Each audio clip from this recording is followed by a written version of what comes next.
Bayangin deh, lo naik kapal kayu cuma bermodal kompas sama semangat nyari rempah. Ombak segede rumah, badai di mana-mana, tapi lo tetap lanjut karena katanya di ujung sana ada kekayaan tak terbatas. Itu bukan film bajak laut, tapi kisah nyata dari bangsa Eropa waktu mereka mulai menjelajah samudera. Halo gengs, gue Rizka. Kali ini gue bakal ngebahas suatu kisah seru tapi juga kelam. Gimana bangsa Eropa mulai berlayar ke berbagai negara, terutama Indonesia. Lo bakal kaget deh, ternyata pada awalnya itu semua cuma gara-gara nyari rempah doang. Awal ceritanya itu sekitar abad ke-15. Waktu itu, bangsa Eropa kayak Portugal dan Spanyol lagi penasaran banget sama Asia. Kenapa? Karena Asia terkenal punya rempah-rempah langka yang harganya bisa selangit di Eropa. Tapi masalahnya, jalur darat ke Asia sudah dikuasai pedagang Arab dan Turki.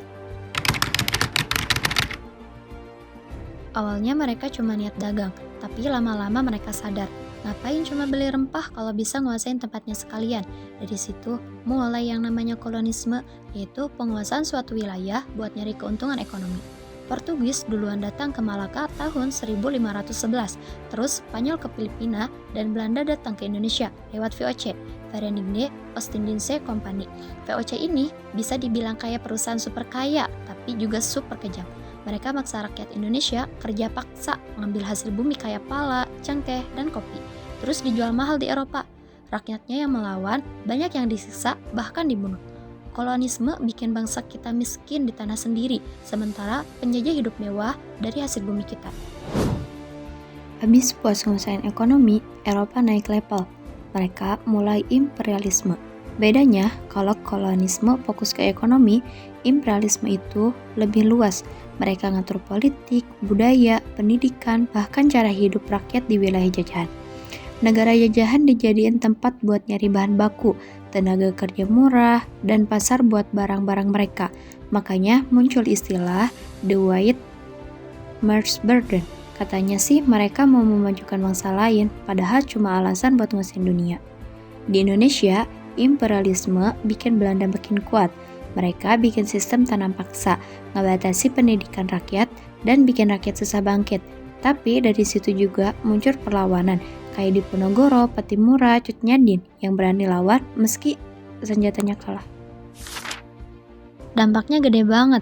Dari sisi negatif, banyak rakyat dijadikan budak, kekayaan alam dijarah, dan budaya lokal ditekan. Tapi juga ada sisi positif.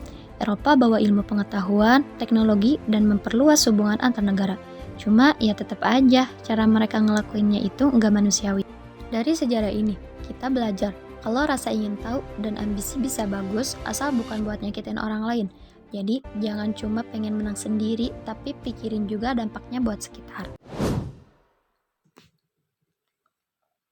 Dari penjajahan samudra hingga ke penjajahan dunia, itu semua mulai dari satu hal kecil, keinginan yang baru.